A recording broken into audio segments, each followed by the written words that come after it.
Today on the Andrew Faris podcast, I've got 6 pretty quick, pretty tactical, mix of tactical and some big picture thoughts on what is working, what is happening right now in the state of DTC for the actual brands that I'm working on. What am I seeing in the industry as AJF Growth seeks to provide great service to its clients, as we run into challenges, as we try to grow? What am I seeing right now? What's working? What's not? What's coming down the pipe? Let's get into it.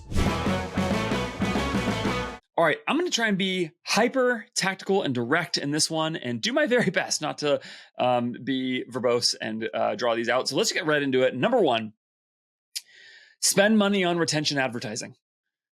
Spend money on retention advertising. It has become this idea in people's mind for a long time that because new customer growth is the thing that drives total growth in your business, which of course that is true. You need new customers for your business to grow.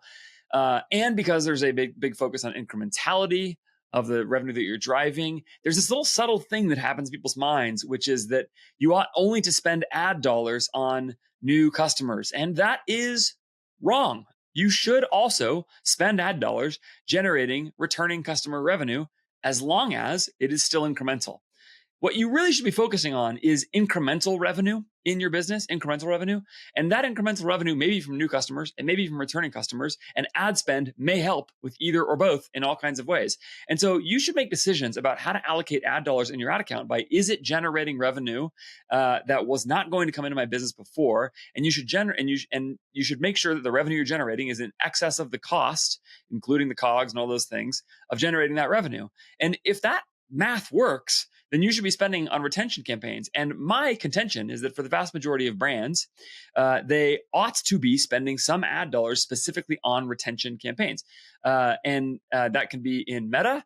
That might be rolled up in your AppLovin spend because you can't make a distinction there. It might be in Google. There might be all kinds of things you're doing to spend money on past customers, getting them to buy more products or to repeat purchase. But you should probably be doing it. In most brands that I have looked at, adding retention ad spend has created additional retention revenue.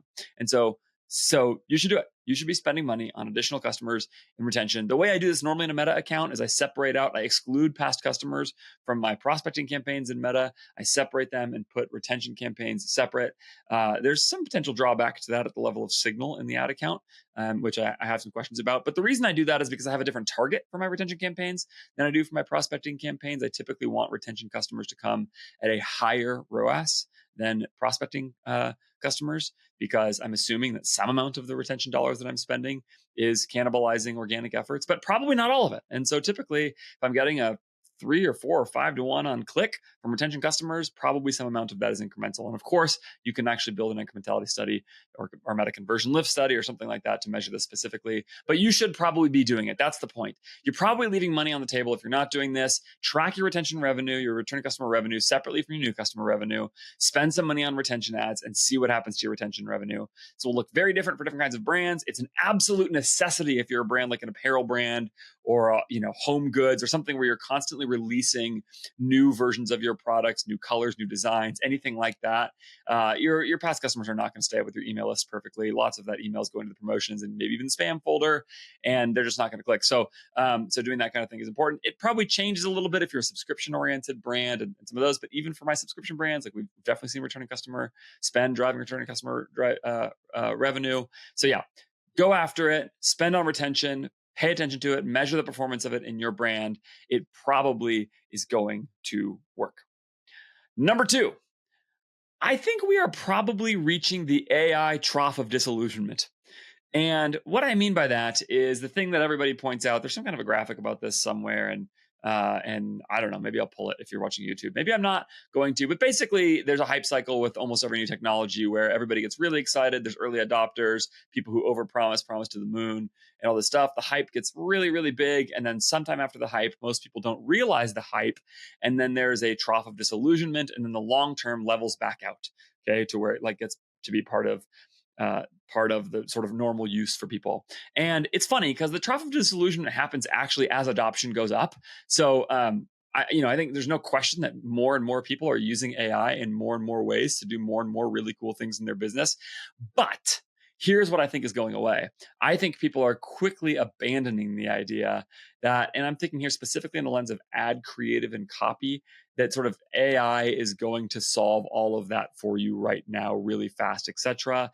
And in fact, I think there's this thing where people really hate the idea of AI overpromising, particularly in creative.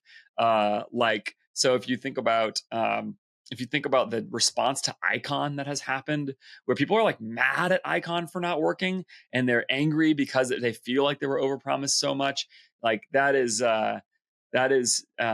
like totally where people are at with it. Is they're frustrated with the overpromise, and what I think that's doing is making people start to kind of come back around and go, wait a minute, is AI all it's cracked up to be? And here's what I believe the answer to that is not to be into the trough of disillusionment. Instead, it's to recognize that AI, to work well in your business, particularly at the level of creative copy, those kinds of things, that what you really need is incredible amounts of context, incredible carefulness in tuning the machine to do the thing that you want.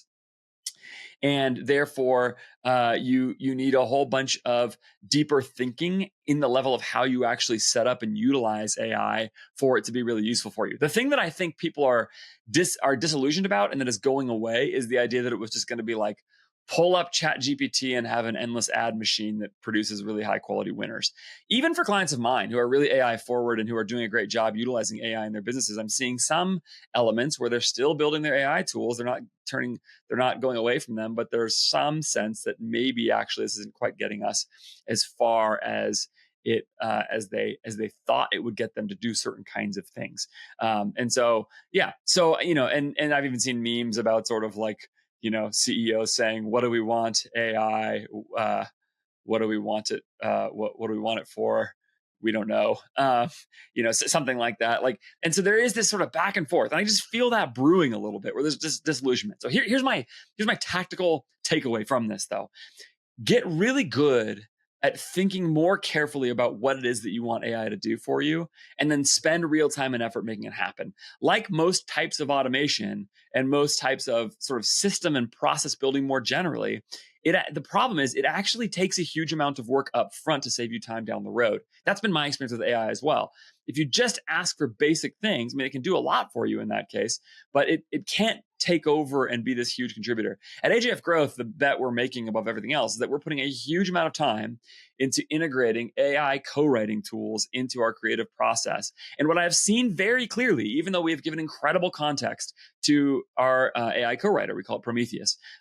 We've given Prometheus a huge amount of context, and we've given it a whole bunch of instructions, etc. But the output is still really mixed, and some of that will get better over time with better models, and we can plug it into all that stuff. But part of it is just the continual fine tuning into what will actually help it produce the kind of output that we want. It's better. It's much better now than it was when we started. It's going to get better still as we continue to do that. But that work happens at the level of details and process, very, very similar to the way that work happens at the level of details and process in your organization, like building careful Notion and Asana boards and things like that. Is a whole bunch of work up front, but it saves you time down the road. Something similar is happening with AI. That's my current belief on where AI is at. So resist just like I think it was probably wise to resist the giant promises of like, sit on the beach forever while AI makes endless ads that win. I also think there's a resist the urge to go the other way, which is to sort of be like, screw it. It didn't work. AI doesn't work. I don't think that's right either. I just think it requires some more upfront effort to do the things that you want it to do. Number 3, related point to this, but I want to draw it as a separate thing because I think it's critical. The marketing output requires detail work that most people don't see, and requires clarity that most people don't see. And to do a great job at creative and copy and landers and offers and all this stuff, it requires thinking much more carefully, strategically, deeply, etc., than most people give it credit for. And what I mean by this is that, like, what everybody wants to do is go find the magic creative unlock that wins for your brand. And they want the like sort of endless creative machine that constantly pumps out wins, or they, the thing I see a lot of people do, I've seen this forever, and I've probably done it myself. You go and look at other brands' ads and say, well, this is what they're doing, and so why don't we do that? That would be the thing that works. And then you go and do it, and it doesn't work for you in quite the same way. And there's so much wheel spinning that happens at the level of thinking carefully, at the level of thinking like what creative will work. And a lot of that wheel spinning doesn't happen at the level of two things. One of them is your customers themselves. So people are not thinking very carefully about what is unique about your brand, your customers, their specific desires relative to general ad creative. And then secondly, to real deeper level ad strategy. And this is why I put out an episode recently about making the best ad in the history of the world, literally the best ad in the history of the world. And it probably sounded really basic to some people. I kind of wondered if I would actually get torched for it in the comments. I didn't, thankfully, but I didn't. But it's because I am spending so much time right now thinking about this question, like how detailed can I get about what makes good creative, like at the level of the hook, at the level of the sort of design or nativeness of the ad, sort of high quality versus low quality, ugly versus beautiful. What about at the level of message and angle? What about at the level of storytelling methodology and how you kind of keep somebody engaged throughout a whole video? And there's actually, if you go do that work, you can go deeper and deeper and deeper forever on this. And this fits the AI trough of disillusionment problem, because what I think a lot of people wanted was to be able to prompt AI something like this.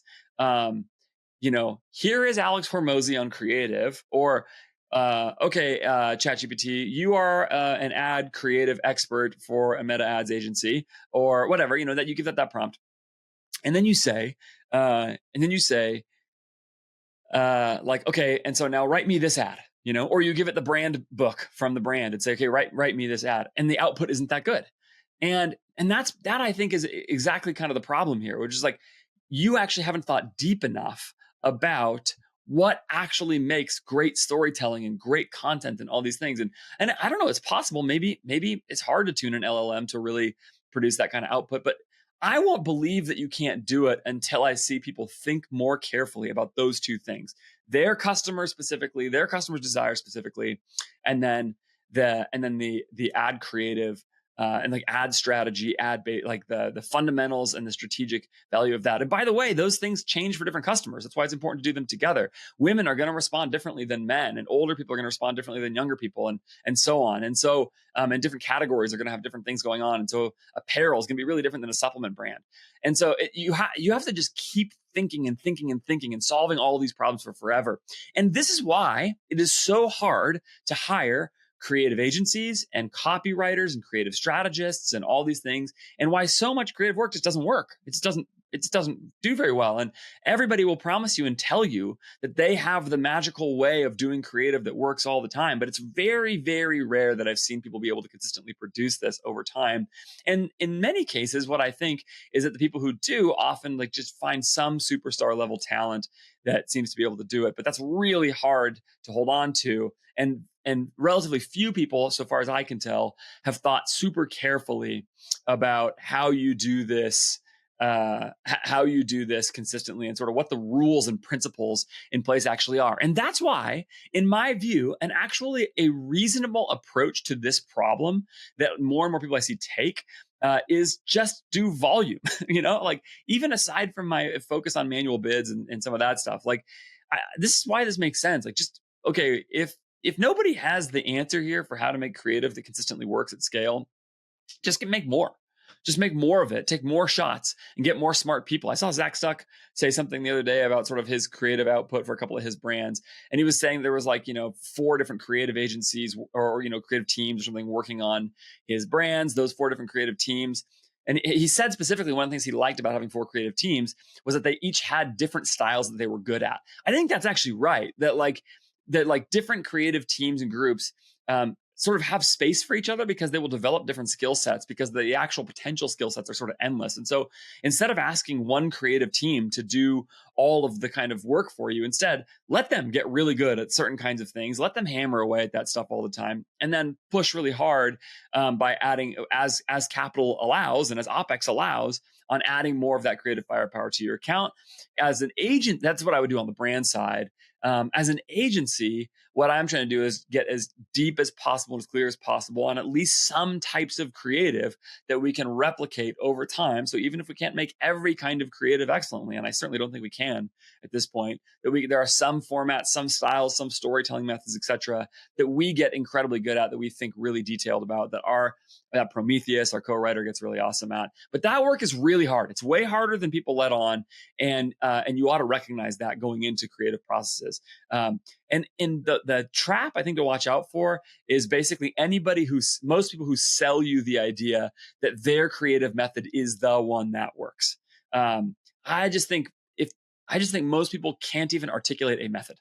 And that's the thing to look out for. If they can't actually articulate a method, it doesn't work. And so, I know for us, again, for AJF Growth, like, we're trying to think about, okay, what are the things that we believe about this that we can actually articulate and replicate over time? It won't be the be all end all for all creative ever, but there maybe are some things that we can get great at and replicate a bunch, and then keep doing that, and then just build on that slowly over time. It's easy to see why agencies take a long time to build, because there's going to be more and more stuff to build on top of that foundation for a very long time. So that's number 3. RICHPANEL is becoming the customer service help desk software of record in the e-commerce space, and that's for the very clear and obvious reason that it is both more affordable and better than the alternatives. Let's start on more affordable. The 2 legacy players in the space, Gorgeous and Zendesk, if you switch from either of those pieces of software to RICHPANEL, they guarantee you at least 30% savings on your customer service help desk bill. You know how much I value lean OpEx, and you know how important I think that is. That is reason enough right there to go to richpanel.com and get on a call with them. Go follow the link in the show notes and see if they are the right solution for you, especially when you add on the fact that they also see normally a reduction in customer service tickets because of how good their software is, and particularly their self-help portal of 30% as well. So that means customers are finding answers to their questions faster, and getting better experience, having a better experience with your brand, with your products because of that. And also, they promise to get you transferred over from your old software to them in just a couple of weeks. They know you don't have time to waste. They know you don't want to spend all your time transferring customer service help desk software. They make it smooth and easy for you. And the reason why RICHPANEL is so good is because it was built AI first. It was built from the ground up with AI. If you believe that AI can help an e-commerce business, there is simply no place in your business where it is more likely to have a bigger impact faster and more dramatically than in customer service. It's just really obvious that AI can help a ton answering customer service tickets. And that's why customer service times, response times very often go down for brands using RICHPANEL. That's why customer service ratings go up. They see very high customer service ratings from brands using them. And that's why multiple of my clients are using RICHPANEL right now and are very happy with it to do that. It is a really easy value proposition that you ought to be thinking about in using RICHPANEL. If you're not using it already, go check it out. That's before you even talk about the AI ad engagement interactor, so that on your ads, you can have AI go and interact for you with customers, a problem that I've seen almost never solved in the history of my time on Meta ads, being able to interact with ad comments in a way that is smooth and easy. It's really great. richpanel.com. Go check it out today. Number 4, Meta is still awesome, and avoid doomerism. This is a very broad reflection. This one's not going to take a real long time, but I just want to say to you that for so long, I have been hearing everybody talk about how CPMs are going up, and you can't build a Meta, and you can't build a brand on Meta anymore, and blah, blah, blah. And it's just nonsense. It is just nonsense. It is still the most powerful place to spend your next dollar. It probably will still be that for a long time. They still have all the users. Their machine learning seems to be getting better all the time as they get more and more data. It still works. You can still build a big business that way. Can you build $100 million business on just Meta? Probably not. But I would have never said you could do that, right? There's other things you have to add over time. And even the idea of building just on Meta is probably a misnomer. Like, you have to do other good things as a brand. And you have to, release great products and hammer away your supply chain, keep your OpEx lean, and plan cash, and think about inventory turn, and build great creative, and think about organic, and think about how your brand hits. Those things are all part of how you build a great brand, but that doesn't mean Meta is the problem. Meta is still awesome. It works great. It works amazingly. People are getting really, really rich building brands on Meta. And while it is still hard, it was always hard. And this idea that it was like ever easy is just wrong. I've been running meta ads for 10 years, something like that. People talk about the glory days of those times. I saw one brand that like completely smashed the universe 10 years ago. And by smash the universe, I mean, they got to like 20 million in revenue. Like brands are just laughing at that stuff now because of time and because of how much better they are at it, because of how much reach there is. Meta is incredible. And that means there's one implication for you, which is to not point fingers at Meta when something is going wrong in your business. And at the same time, to recognize that Meta is not the answer to all of your problems. And so it's like, yes, Meta is super frustrating at times and there's outages and I get it so much. I live in it every day. Believe me, I get it. I just think at the same time that we ought to recognize that like, it just requires hard work over a very long period of time to get Meta right. And when I look at my clients and the ones that are growing and the ones that are doing an awesome job, there are all these other elements on top of their Meta spend going well that continue to contribute to that. Enormous LTV, great product, new product releases, supply chain victories, all those kinds of things. Meta still works. Avoid doomerism. It's probably not going to stop working anytime soon. And it's still an amazing place to spend your next money. Keep getting great at it. Keep investing in great tactics. It's probably your number 1 or 2 line item in your business on the cost side. Just it's still Meta. It's still good. Enough complaining about Meta. Enough. In just a couple weeks, I'm going to be with my friends at More Staffing at a conference. I can't wait for it because these are people I have worked with for multiple years. They have become really important friends and colleagues in my space. Everything I do in some way touches More Staffing or their sister companies. And I could not believe more in the power of adding high quality Filipino talent to your e-commerce business. And the reason I'm so set on it and the reason I love working with them and have for so long is because I've seen the fruits of it in my business everywhere I look and work with them. More Staffing is a Philippines-based agency that will help you identify, recruit, train, onboard, and even provide ongoing coaching to talent for your e-commerce business. They were built on the back of a US-based e-commerce business, people who worked in US-based e-commerce businesses in the Philippines and thought, how can we make this a great service that is not just some monster huge business and some endless service process, but more hands-on, high touch, helping you get connected to truly great talent for your business, just like they saw in the US business that they were working on. It was so impactful in that business that they expanded the output of providing Filipino talent to other businesses. And so they've done that for a while now, and it's been really successful for not just my business, but for lots of their other clients. More Staffing connects you to incredible e-commerce talent across every part of your e-commerce business. And that's the thing. It's not just like $5 an hour VAs or whatever it is. It's like, go get high level, really good quality manager, director level employees, etc., across every part of the business that you are working on, and get those people in the Philippines where you can reach the top end of the talent pool in the Philippines because your dollars go so far. And at the same time, that will still cost you dramatically less than paying that same equivalent talent in the US. I have loved working with my Filipino teams. There have been great quality people, serious professionals who care a lot about the work. They're really engaged. They've made a big difference in my business. If you're hiring any part of your business, if you care about lean OpEx, if you care about finding a way to make sure your business has great talent at a cost that you can actually afford, you should at least get on a call with More Staffing. The thing is, if you hire with More Staffing and your talent that you add doesn't last a year, they will help you replace that talent for free. So go check it out today, morestaffing.co/AF, morestaffing.co/AF, or you can email me. I'd love to get you connected with them, podcast@ajfgrowth.com. Thanks so much to More Staffing for supporting this show for so long. They are just huge partners in my business. They should be in yours too. Okay, next, number 5. AppLovin is up and coming. This is another broader point, but I'm saying this I'm recording this on September 9th. It's going to be hopefully a fast turnaround. The episode should go live soon. I say this because on October 1st, AppLovin is going to invite everybody to join their platform. And I have at least one brand that is spending material money, though much less than Meta, but still material. Let's call it 15% of their ad spend on AppLovin. That AppLovin return looks really good. And we're running an incrementality study now. We'll see how the return is relative to the reported revenue in the platform. There are all these little things that are getting better all the time. Most recently, this is going to sound like a small detail, but it's really helpful.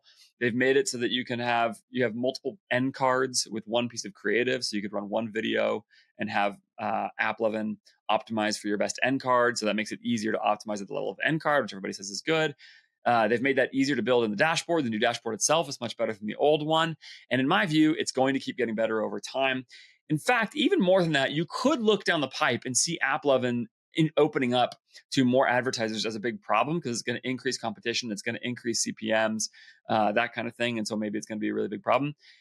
Or you could look at it and say, actually, they're going to get a whole bunch more data from a whole bunch more advertisers here very soon. And that's going to help them solve the core problems, which is an extremely large user base spending many, many, many hours on mobile gaming. And they're going to get a bunch more conversion, a bunch more ad dollars, and a bunch more conversion information to help them continue to build their machine learning and their algorithms to give you the best possible outcomes for your brand. That would be the bet that I would make. That's certainly the way it's gone for Meta over time. They've only added dollars to the platform. They've made it more efficient over that time. And that should open up performance in some ways. That's the sort of optimistic take on it. And that's what I believe. I think that will work. They have plenty of users. So I'm not too worried about a bunch more small e-commerce brands, especially because they've already had a bunch of big ones. So almost by definition, the brands that are going to be added to the platform here very soon are going to be brands that are lower spenders, presumably. On top of that, one of the things I talk about a lot in the D2C space that I think is really good is the intellectual capital and the D2C balance sheet. The idea that there's a whole bunch of collected knowledge about how to win in all kinds of different aspects of your business. I'm going to have Brian Porter on really soon, and we're going to talk about how Simple Modern has raised their AOV over time and why they cared about it at the margin level, at the channel level, how they accomplished it, what the implications were for margin, et cetera. And, that's going to be free. You're going to be able to get that piece of information for free. And the thing is, there's very little of that kind of information on AppLovin right now. It's one of the reasons I'm optimistic about it, actually, because right now, I don't think it's going to be the best it's going to ever be. And I don't think it's going to be doubling your ad spend today, though I think some brands can get really far on it. What I think is that there's going to be a foundation set up that will be built on slowly over time. And I would be trying to get in early. I'm certainly trying to do that with my brands where it makes sense in key moments. There's still some challenges. You can't exclude past customers. That creates an issue for some brands in particular. There's definitely some stuff here that I think is a limitation with AppLovin still. But I really think it's primed to be in a really good spot. I'm just optimistic about it as a real additional ad channel for brands going forward. As that opens up, if I had brands that were not already on it, I would be considering getting them on there if I could. Okay, number 6, last but not least, I continue to think about the most revolutionary thing in my business in the last few months has been Patrick Cadu joining my business as a COO at AJF Growth. And it has been revolutionary because Patrick and I have learned about each other is that we really actually do have extremely complementary skill sets. And it turns out that Patrick is a great thinker about details and process, and I am terrible at it. And what it has highlighted for me is that there really is a gap in lots of companies between what the EOS people call a visionary and an integrator. And having both of those people in the company just really does actually matter. It matters so much because there is just such a different skill set in developing ideas and then implementing ideas. And where I see so many companies go wrong, including AJF Growth for a very long time, including 4x400 where I was before, is that there is some mix of bad idea and bad process that is hurting brands. And those are basically the two places, or hurting companies. And those are basically the two places where things can go wrong. And you must have both. You must have both to really grow. This is why the EOS people, go read Rocket Fuel. It's a very short read, very quick read. Go read Rocket Fuel and look at the way they talk about this. This is why they promote this idea. I recognize that a book like Rocket Fuel from an organization like EOS is essentially just content marketing with negative CAC because you have to buy the book. But it's helpful and it's right. And it's easy to see why this has worked for so many companies before. Because the Taylor Holiday CEO out there who can just sort of do everything, and I've worked with Taylor a lot, and so it's true. Like, he's able to get down to the details of processes and thinking and help people sort it out. And he's a very much a visionary. They're just really rare. And I'm just not as talented as Taylor. And so, like, for me, I need somebody with me who can help build process. And I have just been amazed at the gap between between idea generation and process generation. And over the next few months, and really over the next couple of years, I really believe AJF Growth is going to provide an excellent service to our clients. I believe we are going to grow. I believe we're going to grow, and I believe we're going to make money doing it. And I think that is all true because we finally have this mix of skills that we just have never had before. Not that I really had ever asked anybody else to have those skills.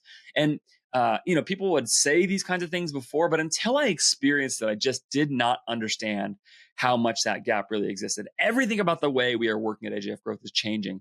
And so my advice back to you watching or listening to this is to think about that in your organization. Are you a visionary idea person thinking about the future, thinking big picture, going forward, those kinds of things? Or are you a detail-oriented person who can actually help people get to brass tacks and build a repeatable process to do the work you need to do all the time? I just see this as a real problem in a lot of businesses, and getting this right can go really, really far, particularly for a service business like an agency where you have to be able to repeat the service. I just think it's a huge deal. I did not understand. It's probably true across all kinds of organizations. It's probably true in your home and in your marriage in certain ways. Like just having complementary skill sets really matters, right? So think about that in your business. Where are you missing out? Are you missing out on strategic ideas, having the right idea of what to do next? Or are you missing out on actually implementing and actioning the best ideas and focusing and moving your business forward? It really matters. Okay, number 6 things. Let's just recap them really fast. Number 1, spend money on retention. Number 2, we're reaching the AI disillusionment, the trough of disillusionment, and don't get caught in it. Okay. Number 3, great creative thinking is much more detailed and much harder than many people think, and it's really hard to replicate. Volume is a good answer to it. Number 4, meta is still awesome, and you should not blame it, and you should invest in it, and you should keep going there, and you should resist doomerism. Number 5, AppLovin is up and coming, and I'm really optimistic about it, and you should be trying to get in on it and start learning and optimizing there if you can afford it. Number 6, you need both great ideas and great implementation. You need to know where the gap is in your business and how to solve it. Those are my 6 things for today. Hopefully that's helpful to you. Hopefully that's direct enough. Let's see, how long did I take on this? Not too long. Okay, we're good. All right, thanks so much for watching and listening. I'll see you next time. Hey, like I said, I appreciate you watching. I appreciate you listening. You should subscribe wherever you're doing those things. And if you want to get out in front of working with AJF Growth, I'd love to hear from you. We're probably not taking on new clients until next year, but still reach out, get a conversation going. Let's start tilling the soil for a great relationship. AJFgrowth.com has all the things you need to do that. Fill out the intake form. And while you're at it, sign up for my newsletter. Why don't you? I barely ever send it. I'm trying to send it as often as I possibly can. But there's a lot going on. So I definitely won't spam you. That's for sure. Thanks so much to my sponsors, More Staffing and RICHPANEL. They are both people that I love working with. They're great people building great services and software. I'm building my business on the back of More Staffing. Like I said, RICHPANEL, multiple of my clients are using for their customer service help desk software. You should be using both. Go to the show notes to check out both of those. I would love to hear from you about this. As always, podcast@ajfgrowth.com is the place to reach out to me. Thanks so much. Like I said, I'll see you next time.